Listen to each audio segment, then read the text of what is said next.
All right, everybody. Just here trying our first video podcast for our group. Last week we were talking about knowing yourself to know God and what that has to do with understanding our emotions and understanding just how to interpret our emotions on how God speaks to us through our emotions. This week we're going to be talking about going back in order to move forward. This week is going to be all about family and how our family affects us in so many different ways that a lot of times we don't even realize.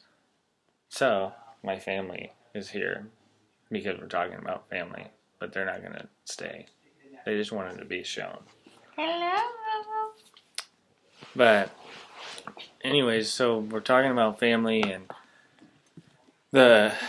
there's two essential biblical truths that we're going to look at with our families, and the truths are blessings and sins of our family going back 2 to 3 generations can affect us in lots of different ways.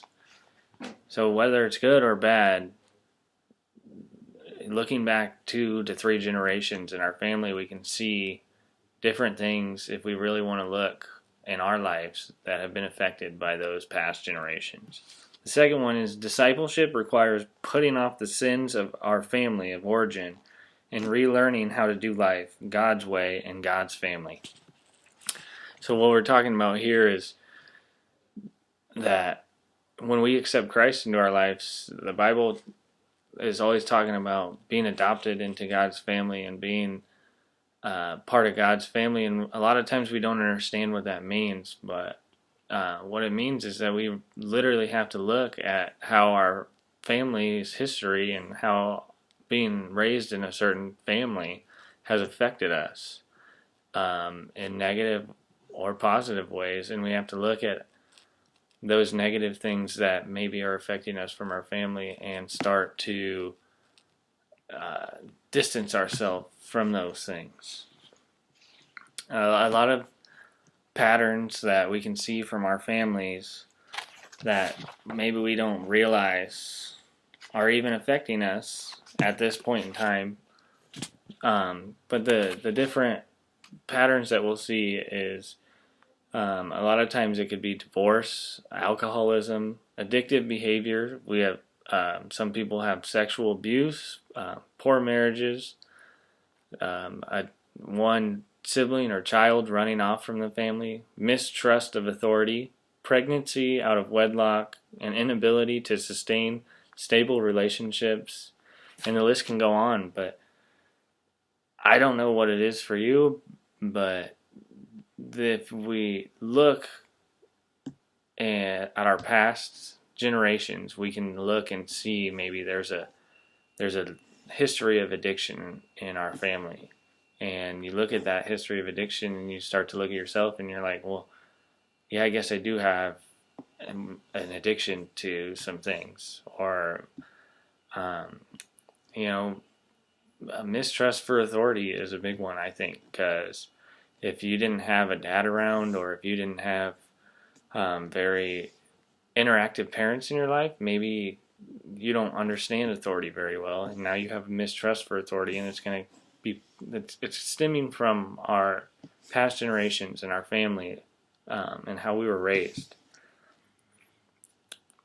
And the bad part about all these things is that we can't erase the past. We can't get rid of it. We can't just say, okay, these past things that have been affecting us are gone. We have to understand them. We have to look at them, and we have to really be honest with ourselves and be honest with our family. Because a lot of times when we look at our families, we're like, oh, our family's great, there's no problems, because that's what we're raised to do. We're raised to think that our family doesn't have problems, and if there are problems, we want to brush them under the rug because we want to look perfect for other people looking from the outside in.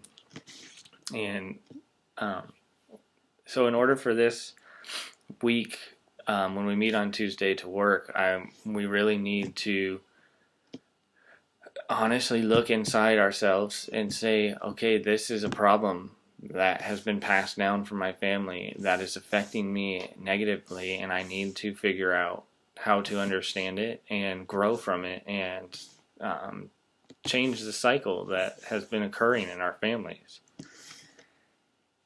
The only way that if you continue to bury these negative things, if we continue to bury these negative things that come from our family, there will never be healing. There will never be help in those areas. We have to start understanding them and be truthful, because that's the only way that we're going to be set free from these problems.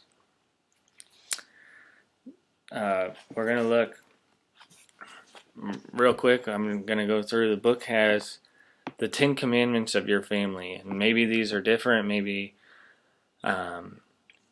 you can add or take away from this list, but this is just some ideas to get you thinking before Tuesday about maybe some negative things or ways that your family raised you that you don't even realize are affecting you, but they are. So the first one is money. And maybe you were raised that money is the best source of security, or the more money you have, the more important you are. If you make lots of money, then that's how you prove that you've made it to the top. So maybe one of those things is how you were raised on the importance of money, and maybe that's affecting you in your relationships. The next one is conflict. Avoid conflict at all costs. Don't get people mad at you. Loud, angry, constant fighting is normal. So maybe you never were taught to feel emotions and get angry or have conflict, just always people please and keep people happy. Or maybe you were taught that it's okay to just yell and get angry at everything and just spew your emotions all over, and either one is an unhealthy way to handle our emotions.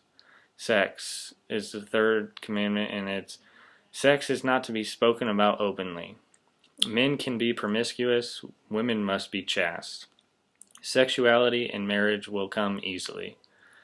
So this is another thing that can be affecting us in our lives, and I think sex is a huge one in our culture too, because it's just everywhere you look, there's sexual images just bombarding us, and so maybe you're one of those three is affecting you negatively in your life.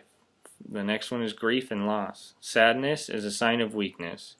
You are not allowed to be depressed. Get over losses quickly and move on. The fifth one is expressing anger. Anger is dangerous and bad. Explode in anger to make a point.